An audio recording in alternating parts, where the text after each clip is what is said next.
Mi az Zoltán neve? Sziasztok, meg Alókos vagyok. Sziasztok, én Barna vagyok. Sziasztok, én Dóri vagyok. És ez itt a Domkesz. Ma lesz a két csodálatos embert két különböző Discord szerveren ismertem meg. Ők egymást úgy ismerték meg. Én Dórit beraktam Barninak a Discord szerverére. Mellesleg én szakácsnak készülök, Barni informatikusnak, Dóri pedig tolmácsnak.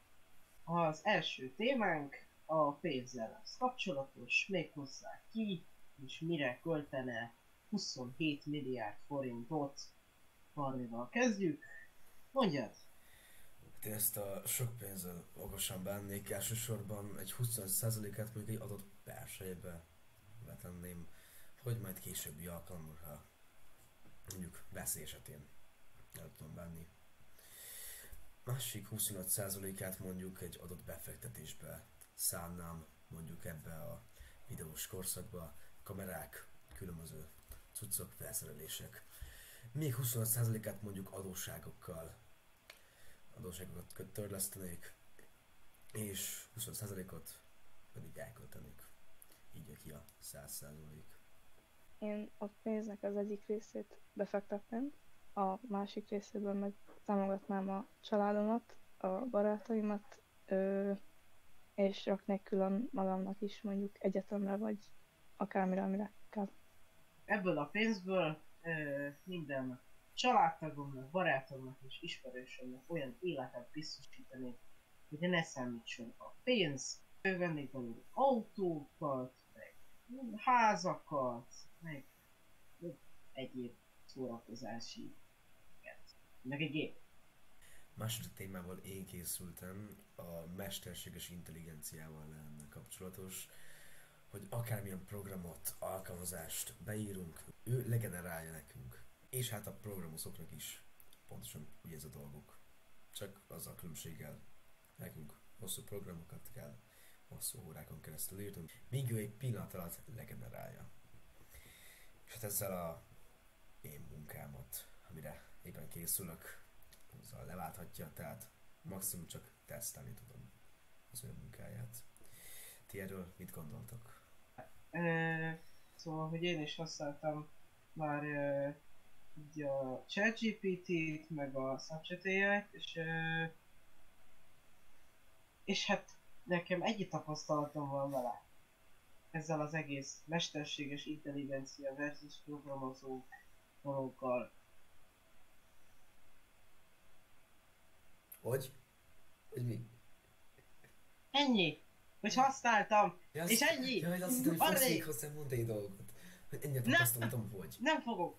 Nem fogok! Én mesterséges intelligenciát mindig Photoshophoz használtam, mert hogy, és ott használok, meg használtam, mert ugye én fotózok, úgymond az iskolába, és a fotószakoros tanárom szokta használni Photoshopnál a mesterséges intelligenciát, és hát azért meglepő, hogy csak beírsz mondjuk oda egy szót, hogy mondjuk naplemente, és hogy ott a naplementében fut egy szar, és ezt legenerálja neked. Bármit beírsz, akkor legenerálja.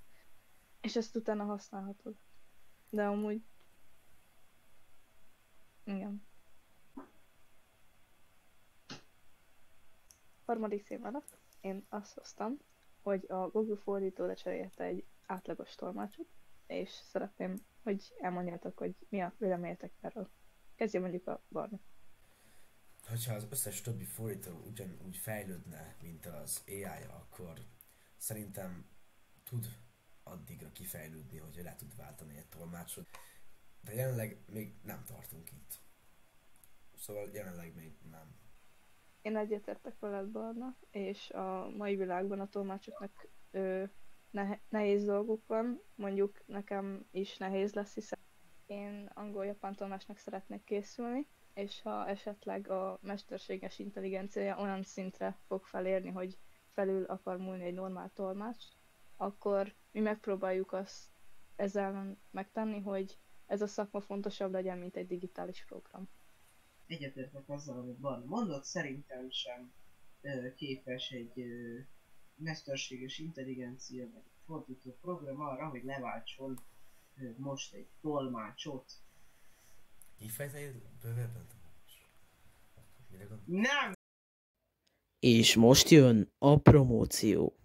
Ezen a csatornán nem csak potenciál láthat, hanem gameplay videók, amelyeket Barnék kijeltett. Mesélnél nekünk erről bővebben?